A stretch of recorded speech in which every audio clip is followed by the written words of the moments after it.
Hello friends, कसे आहात सगळे? तुमचं माझ्या चॅनेलवर मनापासून खूप खूप स्वागत. तर आज आपण बनवतो आहे घरच्या घरी बाहेरच्या सारखाच पिझ्झा, कमी खर्चामध्ये, कमी साहित्यामध्ये.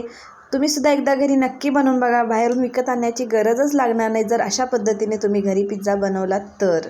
चला तर मग रेसिपीला सुरुवात करूया.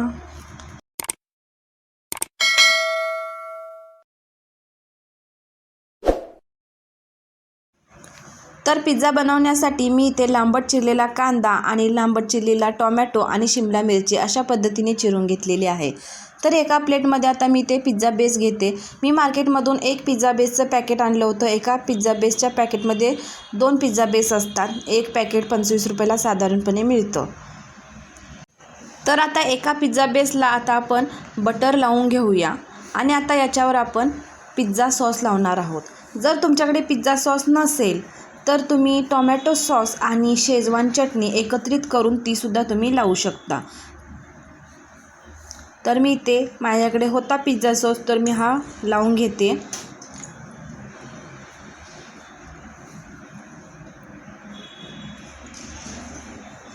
आणि अशा पद्धतीने जर तुम्ही पिझ्झा घरी बनवलात तर नक्कीच खूप छान लागेल. तुम्हालासुद्धा बाहेरून कधीच विकत आणावं लागणार नाही आणि कमी खर्चामध्ये, म्हणजे जेमतेम 2 पिझ्झा 100 रुपयांमध्ये आरामशीर होऊन जातात. तर आता मी पूर्ण सॉस स्प्रेड झाल्यानंतर याच्यावर मी थोडंसं चीज किसून घेते. एक चीजचा क्यूब 15 रुपयाला भेटतो. इथे मी 2 क्यूब आणले, तर 2 बेस आहेत म्हणून 2 क्यूब मी वापरणार आहे, म्हणजेच एका बेसला 1 क्यूब. तर थोडंसं मी म्हणजे अर्धा क्यूब मी ते किसून घेतलेला आहे. आता त्याच्यावर आपण शिमला मिरची ठेवून घेऊया. त्याच्यानंतर टोमॅटो आणि कांदा या सगळ्या भाज्या आपण याच्यावर टाकून घेऊया. तुम्ही मक्याचे दाणेसुद्धा याच्यावर ठेवू शकताय, ते सुद्धा खूप छान लागतं. किंवा पनीरचे तुकडे ते सुद्धा ठेवू शकता तुम्ही. पण आपण साध्या पद्धतीने, म्हणजे जे आपल्या घरात अवेलेबल साहित्य आहे त्याच्यापासूनच आपण बनवणार आहोत. भाज्या तर सगळ्या घरी अवेलेबल असतातच.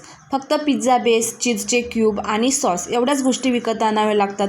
म्हणजेच अर्थात काय, 100 रुपयांमध्ये 2 पिझ्झा आरामशीर घरामध्ये होऊन जातात. तर आता राहिलेला चीजचा क्यूब आहे तो आपण याच्यावर किसून घेऊया. म्हणजे 1 क्यूब एका बेससाठी मी इथे वापरलेला आहे. तर पूर्ण चीज किसून झाल्यानंतर आता याच्यावर मी चिली फ्लेक्स थोडे टाकणार आहे. माझ्याकडे होते. जर चिली फ्लेक्स नसेल तर आपल्याकडे जे लाल तिखट असतं ते थोडंसं स्प्रिंकल केलं तरी चालेल किंवा नाही टाकलं तरीसुद्धा चालेल. असासुद्धा पिझ्झा खूप छान लागतो. फक्त माझ्याकडे आता चिली फ्लेक्स अवेलेबल आहेत म्हणून मी टाकते आणि थोडासा ओरेगॅनोसुद्धा मी टाकते. या दोन्ही गोष्टी टाकला नाहीत तरी चालतील.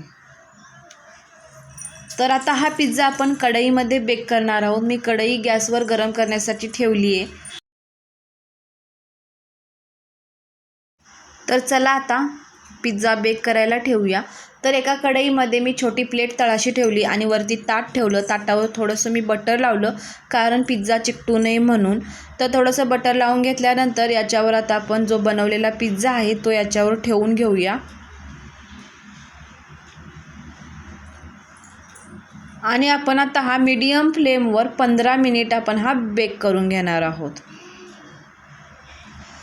तर 15 मिनिट आता झालेली आहेत.